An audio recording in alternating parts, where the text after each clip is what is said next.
بسم اللہ الرحمن الرحیم۔ السلام علیکم دوستو۔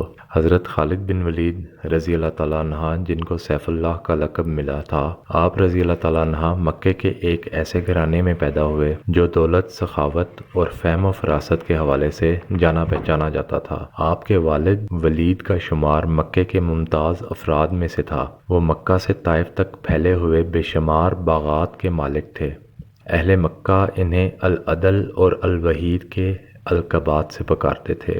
وہ عرب کے پہلے شخص تھے جنہوں نے چوری کی سزا میں ہاتھ کاٹنے کی تجویز پیش کی، جو بعد میں اسلامی نظام میں بھی شامل ہوئی۔ فوجی مہارت میں حضرت خالد بن ولید رضی اللہ تعالیٰ عنہ کا جواب نہ تھا۔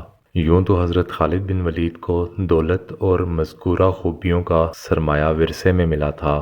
آپ رضی اللہ تعالیٰ عنہ نے بڑے شاہانہ انداز میں پرورش پائی۔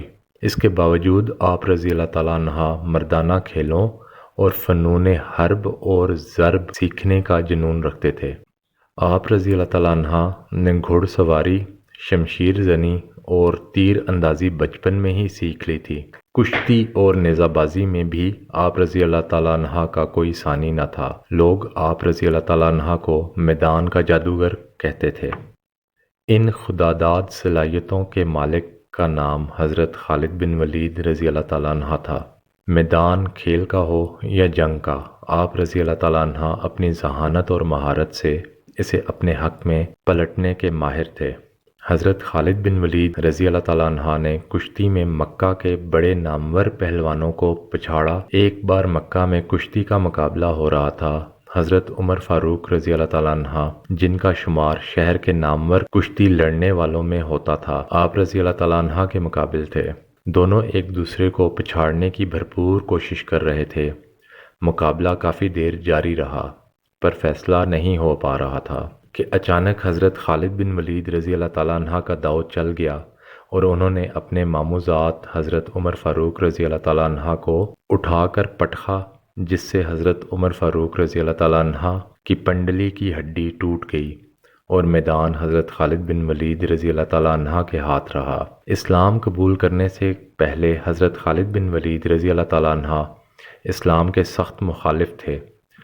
آپ رضی اللہ تعالیٰ عنہ اسلام اور مسلمانوں کو نقصان پہنچانے کی ہر ممکن کوشش کیا کرتے تھے اور میدان جنگ میں مسلمانوں کے خلاف پیش رہتے تھے۔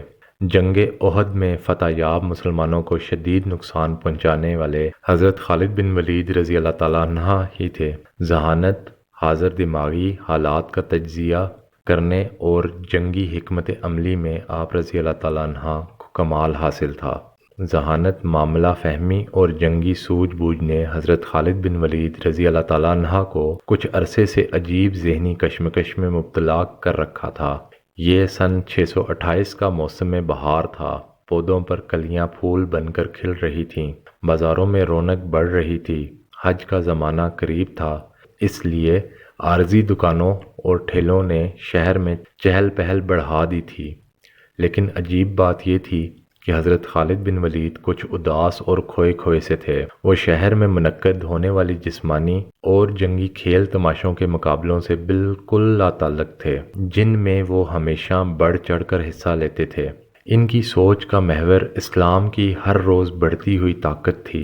حضرت خالد بن ولید رضی اللہ تعالیٰ عنہ سوچ رہے تھے کہ اب تک اسلام کے مخالفین نے مسلمانوں کو میدان جنگ میں 28 بار للکارا ہے، لیکن اپنی تمام تر عددی برتری اور بہتر جنگی ساز و سامان کے باوجود ذلت اٹھائی۔ کبھی آپ رضی اللہ تعالیٰ عنہ کے ذہن میں جنگ بدر کا نقشہ پھرنے لگتا، جب معمولی ہتھیاروں سے لیس 313 مسلمانوں نے ابو جہل کے لشکر کو شکست دی۔ کبھی جنگ احد میں مسلمانوں کی ثابت قدمی اور جانثاری آپ رضی اللہ تعالیٰ عنہ کی آنکھوں میں پھرنے لگتی۔ آپ رضی اللہ تعالیٰ عنہ کا ذہن اور تجربہ بے سر و سامان مسلمانوں کی ان عظیم فتوحات کو سمجھنے سے قاصر تھا۔ کبھی کبھی آپ رضی اللہ تعالیٰ عنہ سوچتے کہ کیا مسلمانوں کے ساتھ کوئی غیبی طاقت ہے؟ کیا محمد صلی اللہ علیہ وآلہ وسلم واقعی اللہ کے رسول ہیں؟